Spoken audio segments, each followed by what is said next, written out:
ఇప్పుడు ఇప్పుడు మనము నేను అడిగింది ఏంటి, ఆయన శ్రీధర్ గారు అందరి మీద నేను అడిగిదానికి సమాధానం చెప్పలేదంటారు. నేను అడిగింది ఏంటి, జీవో నెంబర్ 63 ఎంత విల్సన్ గారు ఆ జీవో ఏముంది, మీ పీపీని రద్దు చేస్తున్నామని ఇచ్చింది.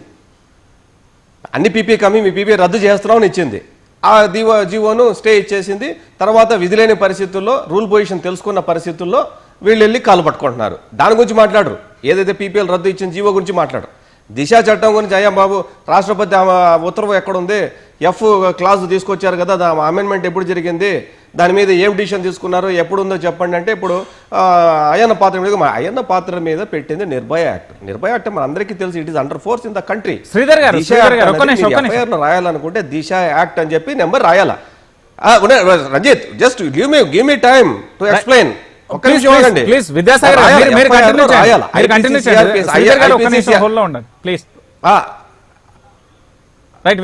ఐపీసీ సిఆర్పిసి రాసేటప్పుడు దిశ యాక్ట్ అని చెప్పి మనం ఎట్లయితే రాస్తామో డిపి యాక్ట్ ఏమి డొమెస్టిక్ వైలెన్స్ అనే కేసు అనో లేకపోతే ఎస్సీ ఎస్టీ యాక్ట్ అట్లనో నిర్భయ యాక్ట్ అని చెప్పి సపరేట్గా ఐపీసీ సిఆర్పిసి సెక్షన్స్ రాసిన తర్వాత ఆ చట్టం పేరు చెప్పి ఆ చట్టానికి ఉన్న సెక్షన్స్ను మళ్ళీ పెట్టాలా. ఎఫ్ క్లాజ్ ఇంక్లూడ్ చేయాలి. ఇక్కడ దిశ యాక్ట్ క్లాజ్ ఎఫ్ అని పెట్టాలా. ఏ ఎఫ్ఐఆర్లోనే ఎఫ్ క్లాజ్ పెట్టారండి వీళ్ళు. ఎఫ్ క్లాజ్ పెట్టకుండా ఎఫ్ఐఆర్లో ఎఫ్ క్లాజ్ పెట్టకుండా దిశ చట్టం అమల్లో ఉంది అంటే ప్రెసిడెంట్ ఉత్తర్వే రాలేదు ఇంతవరకు. అక్కడి నుంచి లా కమిషన్ పంపించినటువంటి క్వైరీస్కి ఇక్కడి నుంచి ఇంతవరకు గవర్నమెంట్ ఆఫ్ ఆంధ్రప్రదేశ్ తిరిగి పంపించట్టు యాజ్ ఆఫ్ మై నాలెడ్జ్ నాకు తెలిసి పంపలేదు ఇంకా. ఇవన్నీ కూడా ఎట్లుంటుందంటే వీళ్ళు చట్టం అమలు కాకమునిపే రిబ్బన్ కటింగ్లు చేస్తారు పోలీస్ స్టేషన్లో. ఇది ఎంత ఘోరాది ఘోరం అంటే మాట్లాడే ప్రతి మాట అబద్ధమే వీళ్ళు. మూడో మాట ఏంటంటే ఇప్పుడు గవర్నర్ గారు శ్రీధర్ గారు ఒక్క నిమిషం ఆగండి. ఇప్పుడు ఏదైతే వీళ్ళు గవర్నర్ గారికి పంపించామన్నారు, ఆయన ఇష్టం. ఆయన ఎవరికన్నా ఆయన లీగల్ ఒపీనియన్ అడిగే అధికారం ఆయనకు ఉంది, నో డౌట్ అట్ ఆల్. పంపించవచ్చు, అడగొచ్చు.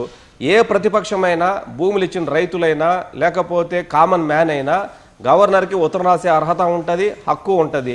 మేము పొలిటికల్ పార్టీలుగా మేము అడిగే హక్కు మాకుంది. మీరు కూడా అడిగేదానికంటే మీ రాష్ట్ర పౌరులం, మేము భూములు ఇచ్చిన రైతులు, మా అభిప్రాయాలు చెప్పే వెలుబుచ్చే కామన్ మ్యాన్ పొలిటికల్ పార్టీస్కు మా హక్కు అది. దాన్ని మీరు క్వశ్చన్ చేసే రైట్ మీకు ఉండదు. ఒకటి.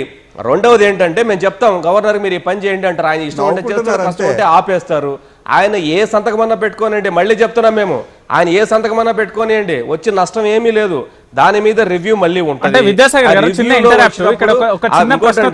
మనం తెలుసుకోవాల్సింది విద్యాసాగర్ గారు, ఇక్కడ టెక్నికల్ గా రాజధాని విషయంలో శాసనసభ తీర్మానానికి సంబంధించి కేంద్రం పరిగణనలోకి తీసుకుంటుందా తీసుకోదా? ఇప్పుడు ఒకటండి, ఇప్పుడు మీరు ఒక్క నిమిషం నాకు టైం ఇస్తే మీకు ఎక్స్ప్లెయిన్ చేస్తా ఏం జరగబోతుందో. Please continue. గవర్నర్ గారు సంతకం పెట్టిన తర్వాత ఆబ్వియస్ గా రైతులు అనేవాళ్ళు హైకోర్టులో వేస్తారు. హైకోర్టులో వేసిన తర్వాత ఈ విషయాలన్నీ చర్చకు వస్తాయి. అసలు ఇప్పుడు ఇంకోటి అంటే హైకోర్టు కూడా పంపించింది అకౌంటెంట్ సంథింగ్ ఎవరు ఆయనకు ఒక చెప్పి అసలు రాష్ట్రంలో ఈ రాజధాని మీద ఎంత ఖర్చు పెట్టారో ఆడిటర్ జనరల్ సంబంధించి వరకు పెట్టింది. ఆయన అఫిడవిట్ ఫైల్ చేయాలి ఇప్పుడు రేపు కోర్టులో. మీరు రాజధానికి ఎంత ఖర్చు పెట్టారని చెప్పాలా.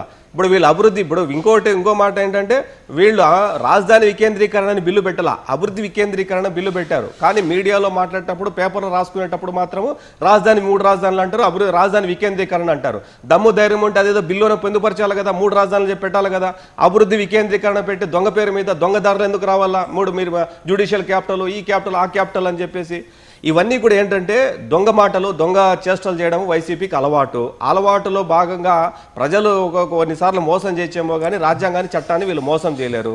ఇంకా గవర్నర్ గారి విషయానికి వస్తే, గవర్నర్ గారు ఈజ్ హ్యావ్ రైట్, ఆయన ఎవరికైనా పంపించవచ్చు. ఆయన పంపించి ఆయన ఏ అడ్వైజ్ వస్తుందో ఆ అడ్వైజ్ మీద ఆయన సంతకం పెట్టనియండి. హైకోర్టు కూడా అదే చెప్పింది కదా. పెట్టిన తర్వాత గవర్నర్ గారు తీసుకున్నటువంటి నిర్ణయం సరైందా కాదా, లేకపోతే రాజధాని అనే పదం మీద రాజ్యాంగంలో ఫజలుల్లా కమిషన్లో ఏముంది, లేకపోతే రాజధాని ఆంధ్రప్రదేశ్ రీఆర్గనైజేషన్ 2014లో ఏముంది, అసలు రాజధాని అంటే ఏంది, అభివృద్ధి అంటే ఏంది, అసలు ఏ పరిస్థితుల్లో అమరావతిని ఇక్కడ పెట్టాలని చెప్పి నిర్ణయించుకున్నారు.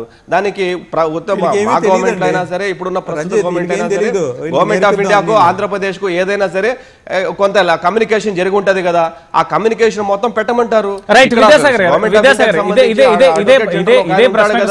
ఆయనకు నోటీసులు ఇస్తారు, ఆయనకు వాళ్ళు వచ్చి మాట్లాడాలి కదా. అది గనక ఇల్లీగల్ అయితే గవర్నర్ గనక పెట్టింది 3 రాజధానుల పదము అన్కాన్స్టిట్యూషనల్ అని చెప్పేసి హైకోర్టు భావించిన, సుప్రీంకోర్టు భావించిన, ఇప్పుడు ఏదైతే ఎస్సీసీ గారి కేసులో జరిగిందో అదే మాదిరి రాజధాని విషయంలో కూడా కొట్టివేస్తది. గవర్నర్ గారు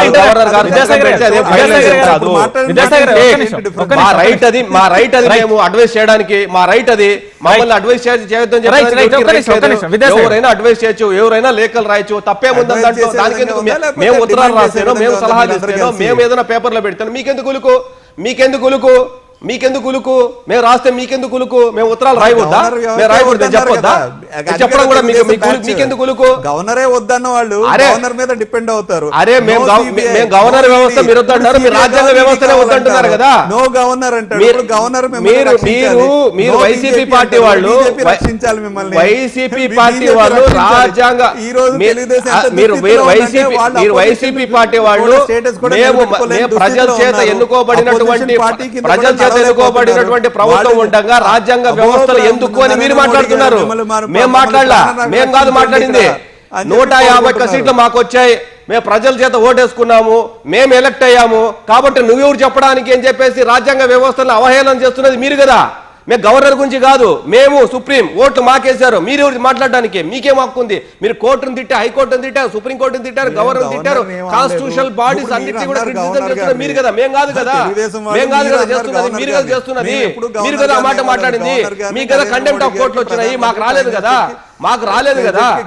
మీరు కదా చెప్పింది ఆ మాటలు. సుప్రీంకోర్టులో కూడా అందుకోసమే కదా మన హరీష్ సాల్వే గారు ఎత్తితే నోటీసులు ఇమ్మని చెప్పింది. ఇవన్నీ మీరు చెప్పే మాటలు, మేము చెప్పిన మాటలు కాదు. రాజ్యాంగ వ్యవస్థలను అవహేళన చేస్తూ హైకోర్టు, సుప్రీంకోర్టు ఆర్డర్లు ఇంప్లిమెంట్ చేయకుండా కుప్పిగంతులు వేస్తున్నది మీరు.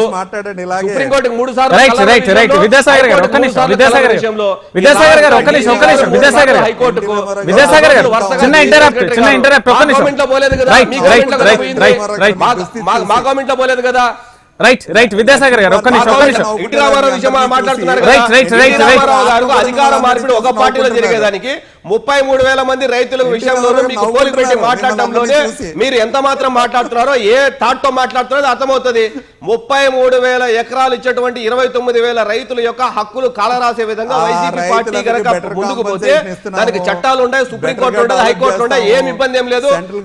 మీరు మళ్ళీ చెప్తున్నా, మీరు ఛాలెంజ్ చేస్తున్నా, మీరేదో సోమిరాజు గురించి చెప్తున్నారు కదా, నేను స్ట్రైట్ అవే వైసీపీ పార్టీ చెప్తున్నా. మీరు తల కింద పెట్టి కాలు పైకి పెట్టినా 3 రాజధానులు కాదు కదా, రాజధాని అనే పార్టీని తీసుకోబోయే పరిస్థితే లేదు మీకు. మీకు అటువంటి ఛాన్సే లేదు, రాదు, ఉండదు. ఎందుకంటే ఊరికే మాట్లాడటం, ఎందుకు ఊరికే మాట్లాడటం? మీ తల కింద తపస్సు చేయాలా? అమరావతిని don't divert the topic. Sridhar గారు, don't divert the topic. You confine the topic, don't bring into the discussion unwanted issues. Discussion తీసుకోవద్దండి, అన్వాంటెడ్ ఇష్యూస్ కాదు. నేను చెప్పిన ఇష్యూస్ మీద మాట్లాడండి, నేను చెప్పిన విషయం మాట్లాడి ఎన్టీ రామారావు గురించి అవసరం లేదు. నేను రాజశేఖర్ గురించి మాట్లాడలా, మీరు ఎన్టీ రామారావు గురించి మాట్లాడద్దు. You know have right to talk about NT Rama Rao గారు. You don't have right. So నేను రాజశేఖర్ గురించి మాట్లాడతా. మీరు ఇప్పుడు టాపిక్ కన్ఫైన్ అవ్వండి, ఇప్పుడు మాట్లాడదాం. అంతే తప్ప మీరు ఏందేందో అధికార మార్పిడికి భూమి ఇచ్చిన రైతులకు ముడిపెట్టి మాట్లాడితేనే మీ ఇంటెన్షన్ అర్థమవుతుంది.